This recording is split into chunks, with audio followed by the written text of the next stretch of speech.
ગુજરાત હાઈકોર્ટે વડોદરા હરણી બોટ દુર્ઘટના મામલે મહત્વનો હુકમ કર્યો છે, જેમાં રાજ્ય સરકારે આ ઘટનાના 2 મહિના બાદ સીલબંધ કવરમાં રિપોર્ટ હાઈકોર્ટ સમક્ષ મૂક્યો હતો.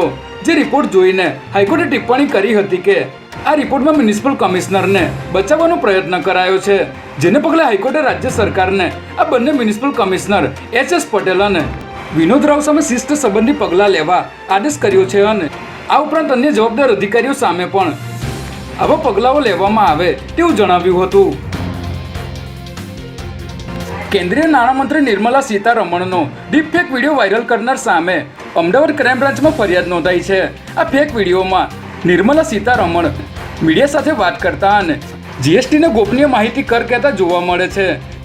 જે વિડીયો અમેરિકામાં રહેતા ચિરાગ પટેલ નામના વ્યક્તિએ તેના એક્સ હેન્ડલ પર શેર કર્યો હતો, ત્યારે સમગ્ર મામલે અમદાવાદ ક્રાઇમ બ્રાન્ચે ફરિયાદ દાખલ કરી આગળની કાર્યવાહી હાથ ધરી છે. અમદાવાદના પાલડીમાં રહેતા પ્રોફેસરે માતાને ઊંઘમાં છરીથી રેંસી નાખી પોતે પણ ગળેફાંસો ખાઈને આપઘાત કરી લીધો હોવાની ઘટના સામે આવી છે, જેમાં પાલડીના મહાલક્ષ્મી એપાર્ટમેન્ટમાં રહેતા મૈત્રેય ભગતે મોડી રાત્રે માતાની હત્યા કરી પોતે પણ ગળેફાંસો ખાઈ લીધો હતો. જે બાદ સવારે ઘરની બહાર દૂધ અને છાપા એમને એમ પડ્યા હોવાને કારણે પાડોશીઓને કંઈ અઘટિત બન્યું હોવાની શંકા ગઈ હતી, જેથી પાડોશીઓએ દરવાજો ખોલીને જોતા સમગ્ર ઘટના બહાર આવી હતી.